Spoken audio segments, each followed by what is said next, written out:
Welcome to the Weekly. I'm Jeremy. I'm Matt. Hey, Matt.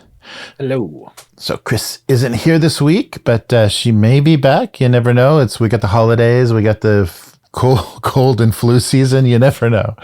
But this week on the Weekly, PAX Unplugged 2024, Amazon Warhammer deal. Looks like it's on. Elven expansion for the One Ring and 5e. And Free League partners with Two Little Mice. So let's start. So we're actually going to end on a happy note instead of one of those depressing, the industry is going away kind of notes. But let's start with the big show. So we missed last week. There was no Weekly last week, and that was the weekend of PAX Unplugged.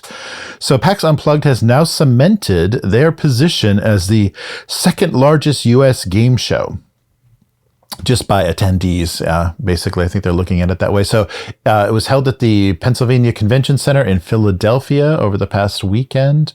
So it's second largest now, organized by ReedPop on behalf of the Penny Arcade folks. So the PAX originally stood for Penny Arcade Expo. That's the acronym there. And, originally was focused primarily on video games to kind of give the indie video game developers access where something like E3 wasn't really. I think actually they had a separate hall. And nobody went into that hall. So PAX filled that gap really well. So they don't release the attendance figures, but it looks like they're 50 to 100% larger than the number 3, which would be Origins. So Origins reports their attendees, and they said they had 17,700 in their 2024 show. They've failed to return. Their pre-COVID numbers were a bit higher for Origin, so 20,000 attendees in 2019. So they're dipping a little bit, and that could be because of the vacuum of PAX Unplugged. So Philadelphia is the 7th largest city statistically in the U.S. At about 7.4 million people. So that is a much bigger metropolitan area. So there's a lot of local people that would be attending that compared to something like Origins, which takes place in Columbus, Ohio, which only has 2 million people, 2 million residents in the area. And you're also then in Columbus, Ohio. Yeah. So there's not, it's like Origins and there's not much else you're going to be doing. Go see a hockey game. Go see a hockey game. There you go. Origins has nearly 400 exhibitors compared to Origins is topped by PAX. They have 400 exhibitors compared to Origins 326. But they actually said, though, that some of the statistics that they're reporting is these are the numbers they're advertising, but it may actually be closer to 900 publishers that were represented. So that doesn't mean distinctive. I think when they say exhibitors, they mean counting booths and tables and things. Yeah. But there's a lot of people that share, and we'll talk about that. So there's people that multiple publishers. So they're saying PAX Unplugged represented up to 900 publishers. So if you, it's definitely more, because if you go to Gen Con and you go to the food court at the mall next to Gen Con, you're going to get the opportunity to play 6 different demos in the food court of people that had just set up shop. Right. Yeah, that's with some of those big shows too. Yeah, people are in the parking lot. They're they're around because it's a lot cheaper to do it that way, and because you're still gonna get the traffic because of how crowded things are.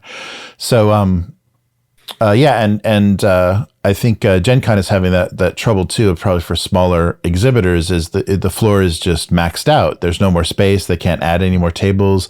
So there's just no place for you. And they probably get priority to people that are already giving them money. Like people that exhibited in the past probably get priority for, So that's the problem. So, PAX is unlikely to ever surpass Gen Con with its 71,000 attendees. Oh my God. 71,000 tabletop geeks. Oh my God. In 2024. But it definitely has it's Origins looks like a distant third compared to what PAX is doing now. So yeah, we can now call PAX Unplugged the second largest U.S. tabletop show. That's cool. I kind of feel bad for Origins. I always wanted to go to Origins because everyone who went that I talked to was always like, it's like Gen Con with less commercialism.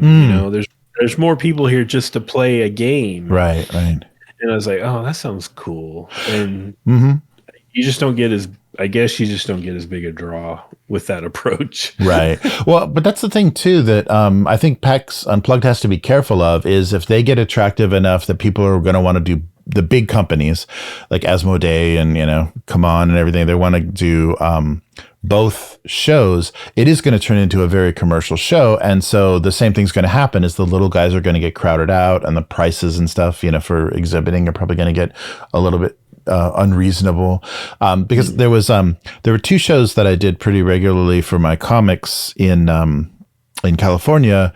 One was of course, San Diego Comic-Con, but then there was the APE, the Alternative Press Expo, that was up in San Francisco. That show, I would sell maybe double what I did at San Diego. San Diego is a much larger show, probably like tenfold larger, but everybody at the Alternative Press Show was there for me.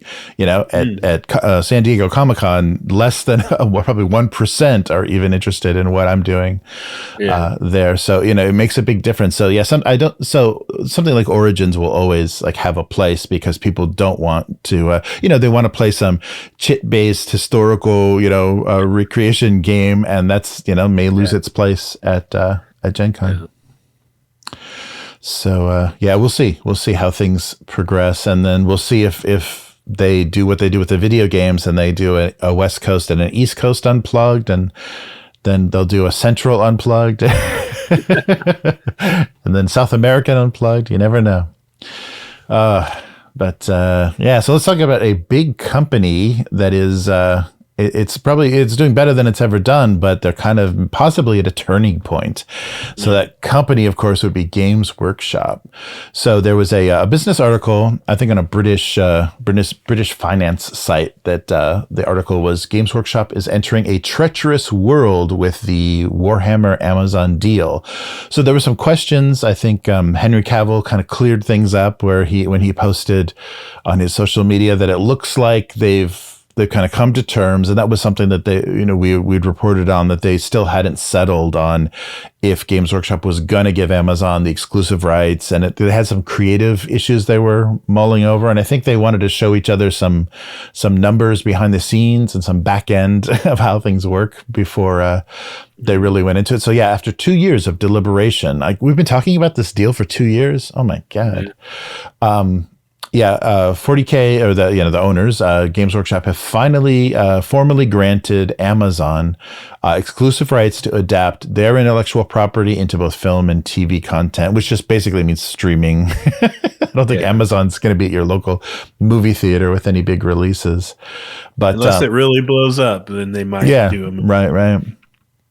But this is basically Games Workshop putting 40 years of fan support and goodwill on the line, because we know that the people running stuff at Amazon, sometimes they want to inject their politics. Sometimes they don't want to do Conan the Barbarian because they have certain ideas about things. So we've had some examples of companies taking big IPs that they have never done before and making them into movies and content. So we had that Super Mario Brothers movie that did insanely well. Sega's done pretty well with their Sonic the Hedgehog game movies, based on the games, which was surprising.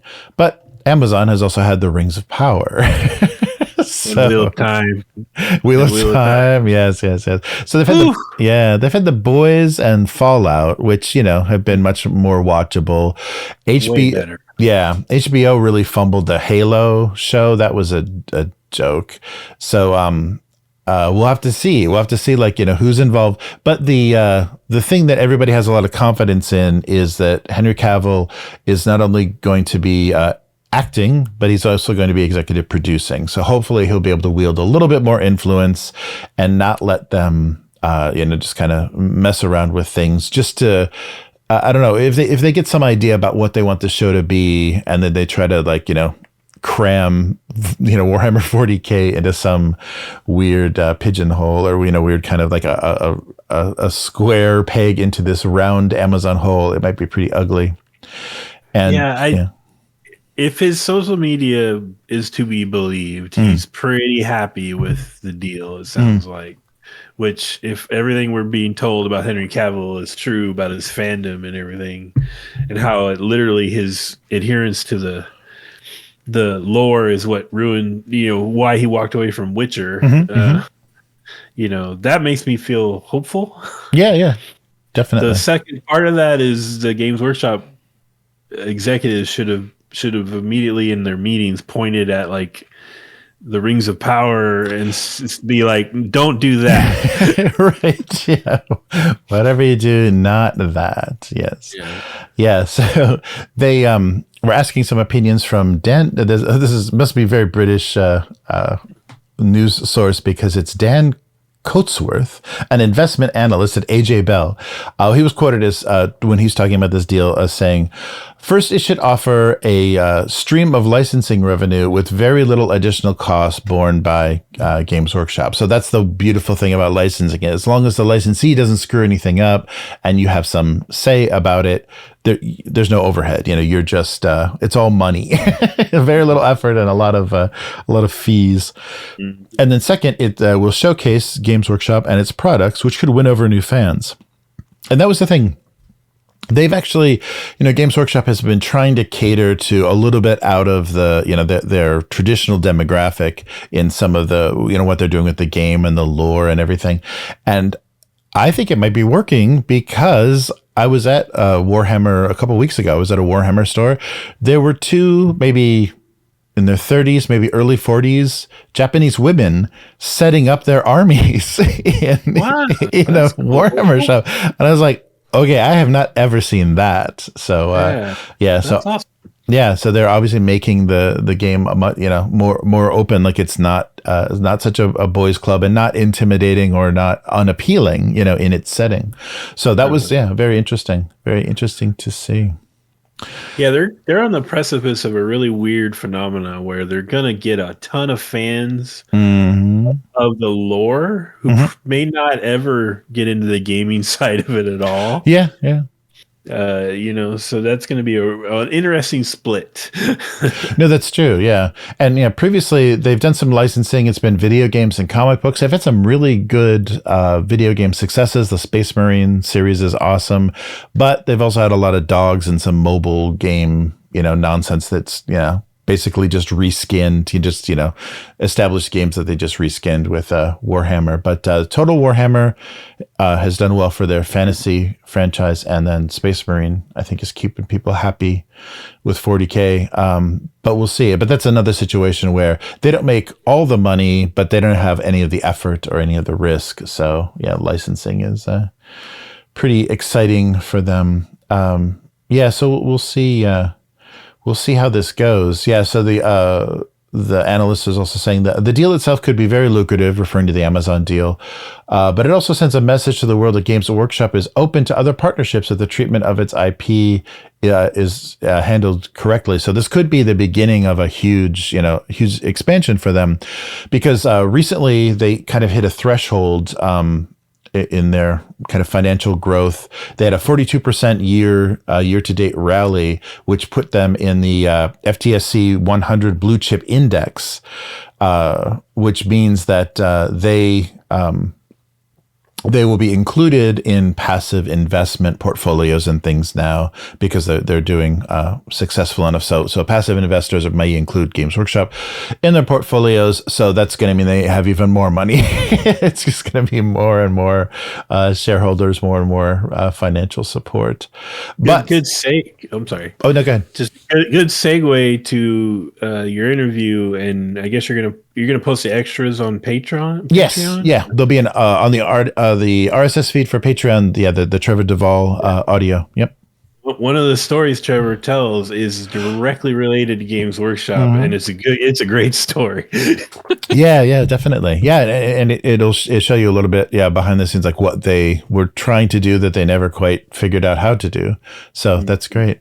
Yeah, the one thing that this analyst is also worrying or referring to, though, which may be a problem for Games Workshop, is as they grow like this and become successful, it's also going to make them attractive to take over. Because if it becomes a valuable IP, there's companies like Disney that want to collect, valuable IPs, and that would be probably the worst thing that could ever happen. Is somebody that can't handle intellectual properties like Disney having anything to say about something like Warhammer. So yeah. Could you imagine it blowing up on Amazon, becoming a huge success, and then Disney buys Games Workshop and cancels the license? Oh my God. Yeah, and that could be. I mean, yeah, if somebody has a bone to pick with Amazon, that could really hurt them. Yeah, if this becomes a little jewel in their streaming crown or their media crown. And that's the other thing too is Games Workshop has already done a half-ass implementation of a streaming service. They have Warhammer Plus. So maybe that was one of the things that they were kind of negotiating. So I wonder if Warhammer Plus will just remain kind of, battle reports and painting tutorials, which is something Amazon would never touch. And then all of the actual entertainment. So no more animation then on Warhammer Plus. It's probably all going to be handled by Amazon. Yeah, so I watched a little bit of those, Secret Level, that Amazon series. Oh, yeah, I haven't watched any of those yet. They're real samey. I don't know if it's the same studio doing a lot of them. It's all like Unreal Engine 5 or whatever it is that, so they're doing different, it's different video game settings, but the animation all kind of looks the same. But the Games Workshop one was really good. But they're really unsatisfying because there's not enough narrative in them, and they're just kind of like, check out this IP. Like they all end with this kind of like, don't you want to see more? Isn't this cool? Like, and so it's weird because it's not like a cutscene from a game where it's leading you into a story. It's its own kind of thing. So it's a short, animation that's supposed to have a narrative arc, but the ending is always play the game if you like more, if you want to see more. It kind of has a weird tone to it. But the Pac-Man one is worth watching just because it's the most fucked up thing you've ever seen. Like, oh, really? Okay. Yeah. Maybe I'll have to watch that. Yeah, it's a really weird. It's like, okay, what can we do with Pac-Man? Oh, okay, let's try some. Like, it's almost like a weird 70s sci-fi, like something from Heavy Metal Magazine. It's just like, whoa, okay, well, that's pretty intense. Yeah, I keep hearing like I'll see it's like 50-50 on my like Threads or Blue Sky feed, people that liked them or didn't like them. Andre, who played Dragonbane with us, he really liked the Warhammer one. Yeah, it was good. It was good because it's Titus. It's Titus from Space Marine. So yeah, more Titus is always good. And there's a lot of the D&D kids on social media that liked the D&D one. Yeah, that one especially felt like a TV commercial for D&D. Like there was so little story, and it was just like, and here's Tiamat. And you're like, okay, yeah. What? Yeah. It really felt like a TV commercial more than anything else. And it's don't open with Tiamat. What are you doing? And they got this weird uncanny valley thing with a lot of that animation, and they used like Keanu Reeves and Arnold Schwarzenegger are in doing voices, and so their likeness, the characters are pretty close to their likeness, which must have been really expensive. But the look, it's not quite Polar Express creepiness, but it's very realistic and also creepy, cartoony at the same time. So it's kind of Rogue One level. Yeah, right. It kind of is not quite, not quite, a little unsettling. The gnome bugged the hell out of me in the Dungeons and Dragons one. She just had a real creepy look on her face the whole time.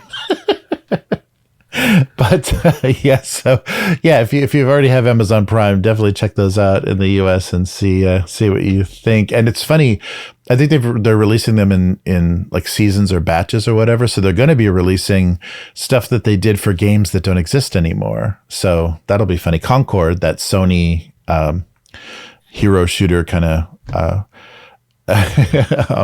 arena shooter, whatever it was canceled after 2 weeks, but they did a short for it. So we're going to get to see the world of something that no longer exists. It's like making a TV commercial for a discontinued, soft drink. But yes.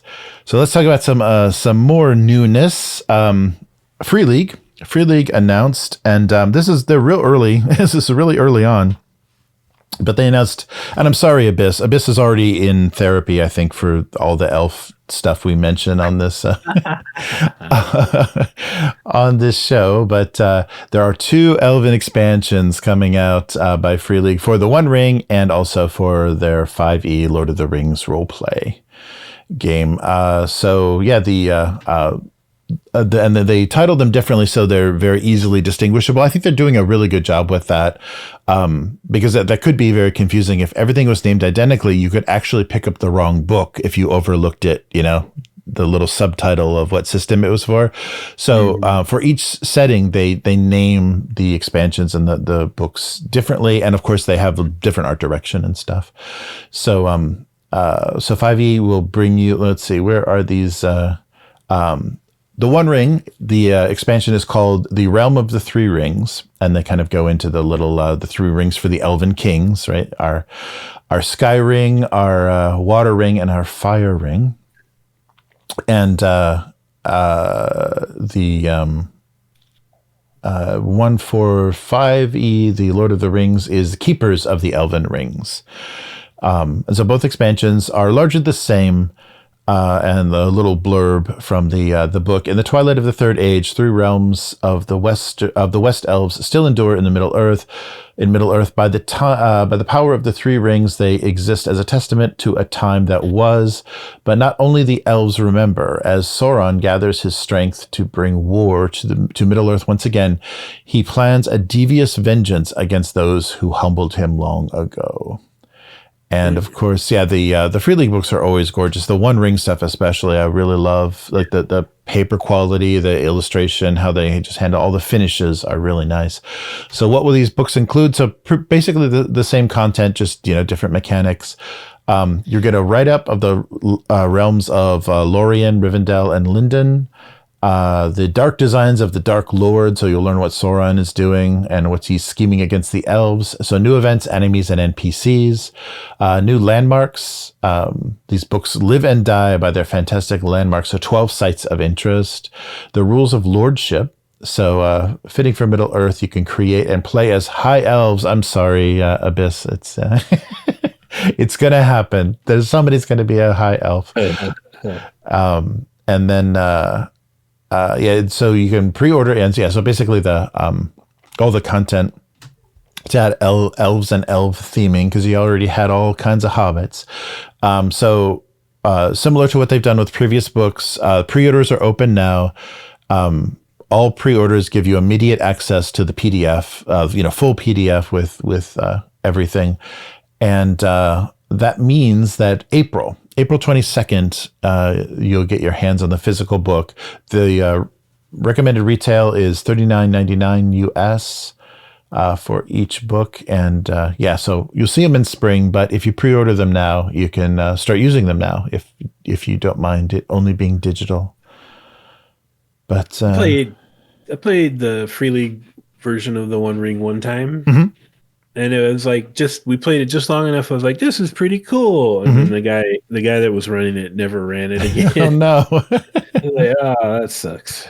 Yeah, we'll have to dip into that. I've got a lot of I think I have just about everything they've released so far. So yeah, we can dip into that. You don't have to play as hobbits. We can skip over the starter set adventure and get right into some more interesting aspects of it. But yeah, that would be fun.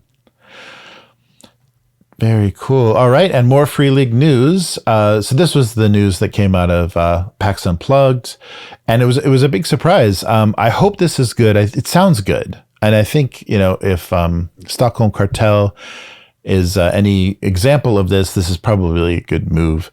Free League Publishing is now partnering with the outgunned TTRPG publisher Two Little Mice. So this is specifically for the outgunned game so far, but both companies, so my inbox was full because both companies had to tell me about this, and then I got an update from PAX as well. So I got 3 versions of the same news. But similar to what Morkborg and like Death in Space, and there's a few other games.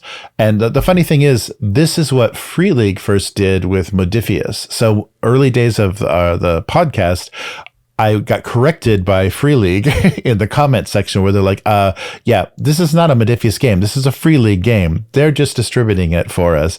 And I think it was like Mutant Year Zero. Like I made the mistake of calling that a Modifius game. They're like, no.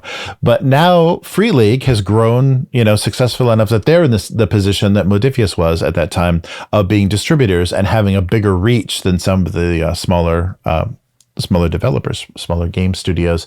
So now they have partnered with, there's quite a few like kind of smaller games on the Free League web store that aren't there, there aren't their IPs. They didn't develop them, but they're supporting the games and the publishers. And now that's going to happen with Outgunned. So Two Little Mice, the Italian studio responsible for that game, are partnering for distribution. And as we speak, if you go to the web store, you can, for Free League, you can buy Outgunned on there. So everything I think they did that was released, because the Outgunned Adventure isn't out yet, but all the stuff that was released in the first, and there's at retail for the first version of Outgunned is available. And of course, that's the director's cut system with the D6 dice pools where you're going for pairs and triples and 4 of a kind. Mm-hmm. So both companies said they are very excited. So this is a good sign. They said, we're very excited to announce both ends. And they had an event. So both Saturday and Sunday at PAX, they had an event where, the developers, the members of Two Little Mice appeared at the Free League booth to kind of cement the deal. And there was a live stream as well in the Free League's live stream lounge, live stream at PAX to kind of announce how things are going. And also Ricardo Cignano appeared with their host. So I love that Free League has pivoted to using Eleanor Di Lorenzo for as their host, because she is a cutie patootie. She's awesome. I love, and it's perfect. I think she must be Swedish Italian descent. So it's nice. She's helping Two Little Mice. Maybe she was even responsible for saying these are good guys. You should bring them in. So she's been hosting a lot of Free League stuff. And she does a good job. Her if you want to watch a good actual play, her running that original, the Lost Mountain of the Giants, their original setting for Basin. Yeah, that's good stuff. That's really good stuff. So now Outgunned is going to be more widely available. Probably see it just about everywhere now, which is good. That was the one thing I worried about. I mean, Two Little Mice do such a good job. The quality of their production, their games are fun, the settings are fun, but it's like, are the games going to be too expensive? Or are they going to have trouble, getting them out there? If they're going to handle the retail of it, is it going to get too expensive to be shipping everything from Italy, everything from the EU? So this is good. Good to see that they've got some support.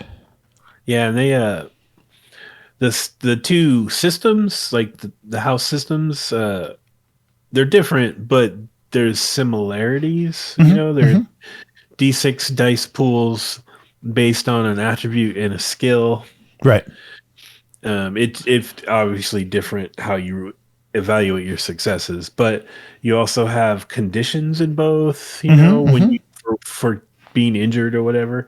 And so I think it'd be like if you took people who played a Year Zero game or had played an Outgun game, it wouldn't be hard for them to jump in and learn the other. So there's some synergy there that's kind of cool. Yeah, that's true. The similar thinking, kind of modern gaming thinking. That I think, both of them feature. So that's good. Yeah, it's good to see. And it's good that, because they were associated early days with Kaman. I think Kaman helped them do Broken Compass, and maybe even the beginning of Household, but it was good that just became their thing, because I think the success they've seen with Household, and yes, I did back the second expansion. Yeah. I'm gonna be punished for that, because when the shipping comes and then the import tax comes, it's gonna be expensive to get it here. But I was really thinking, they're doing such great things, and they're making these like beautiful objects of games, and it doesn't make any sense to like miss out on that, because this is not going to happen. Like, things are going to change. Like the game, gaming is going to change. It's going to become very digital. It's going to be hard. So we may be, the last like decade of this being a thing. So to actually have that, that piece of the history, I think is very nice, because it's just, which is gorgeous. And I've just got to get it to the table. I got to find people that are comfortable with playing very tiny characters. But it's just they're really beautiful, and it would be a shame to just kind of piecemeal try to pick it up through retail, where it's being offered in such a nice package, a nice, heavy, expensive, difficult to ship package, but it's still. Yeah, there have been a lot of big, beautiful Kickstarters lately that it's like, oh man, I almost told Trevor in the interview, I almost was like, I sacrificed Discworld to get your game, just so you know. But I didn't tell him that. There's so many cool things. Discworld was really beautiful. That was one that was hard to pass up on, because that's not gonna happen again. It's really it's so cool that these things are going on. You have to buy on eBay in a couple of years for way too much money. Right. Yeah, it is going to be like, once this becomes just too impractical, once materials costs, and once the world economy like tanks, following America's lead, then we'll all regret not having these like gorgeous physical games to mess around with. But we'll enjoy our digital subscriptions, because that'll be all that's left. Rolling our digital dice on our digital tabletops. Oh man. Yeah, so that is going to do it for this week. So Matt's brought it up a little bit before the podcast, but we did an interview with Trevor Duvall from the Broken Empires RPG that was his baby, that was crowdfunded, and he had a lot of interesting things to say about both physical gaming in person versus virtual tabletops, and kind of what he was trying to do with their game, like how he was doing kind of a greatest hits of everything he's played throughout his career gaming. So I think it's so check that out on the channel, and if you're a patron, check out the extra bonus material that'll be available on the RSS feed. So are you going to be able to put that in the members stuff too? Or? Oh, sure. Yeah, I can do that as well. I'll just do like a thumbnail, but I can do the members for the YouTube as well. Yeah, I wish it wouldn't be hard to implement, because now YouTube has podcasts in YouTube Music, so they should incorporate. I wish the members section for YouTube included audio only, but I will make sure we get a version of that for YouTube members, so that everything matches. But that'll pop up on your RSS feed if you're already a patron. And members, I won't let you down. I'll get everybody that's on YouTube. And so I'll post when that goes up, I'll post a notification.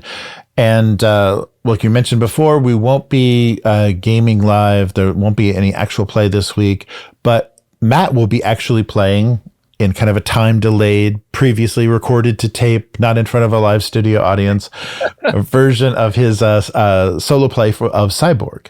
So we put that together, and using, I almost called it Astral, using alchemy. Astral is dead, and Astral is terrible. It's terrible. Oh, and that was the thing too. Speaking of the long dead Astral, I went back once we got kind of screwed over for them just letting the domain point to illegal gambling websites for Astral. Really? It looks like one bookshelf and Roll20 are the same company. Like they're one big thing now. Yes. So it is all merged because we've reported about like the PDFs now being drag and drop from Drive-Thru-RPG and everything. And the reason I think that was all implemented is because it is one company. Like if you look at the listings in the directory, it's one big company now, along with that Dungeon Scribe, the mapping tool, mapping software. That's all under one big company now. So yeah, they're kind of fortifying themselves against Wizards of the Coast. But, are they big enough to buy Discord? Yeah, really. They're going to need to. Yeah, so that's what's happening with the channel. So Matt, where can people find you? I am on Threads, Blue Sky, and Instagram. It's at Hargald, Hargald. Where I talk mostly games with some other things. And recently I've been talking about how I was pleasantly surprised by Skeleton Crew. Oh, yeah. I was super skeptical, but I'm enjoying it. Surprisingly enjoying it. So talking about that, talking about our game sessions a little and the solo experience a little. Nice. So yeah, how about you? I do a single panel gag cartoon, which I draw live, and it shows up on this channel when I draw it now. So it's got its own channel, Abuse Cartoons, on YouTube and Twitch, and but it'll also show up on Upturned Table just because I only do it once a month now. And so it's a single panel gag cartoon about inanimate objects that are very emotionally disturbed. So check that out at gocomics.com/domestic abuse. And if you want to support what we're doing here on the Weekly, you can become a weekling. That's on Patreon. So patreon.com/upturnedtable. And you can get access to exclusive content like all the extra stories that Trevor told us during the interview on the RSS feed. And the audio from this whole live stream will go up on the RSS feed as well for patrons. And you can also click that join button below if you're watching this on YouTube and become a YouTube member. And you'll have the same content as well as there's, audiobooks, the kind of anytime we do something kind of large and protracted, the whole thing kind of cut together as a big supercut, actual plays or the lore series and things go up in the member section as one big, no commercial ad interrupted versions that you can enjoy for your membership. And upturntable.com is the website, Upturntable on all social media. And we will be back again next week. Tune in for Matt's Sticks and Stone Cyborg solo actual play. That'll go up this weekend in place of our usual actual play. And we'll be back again next week. Bye. Goodbye.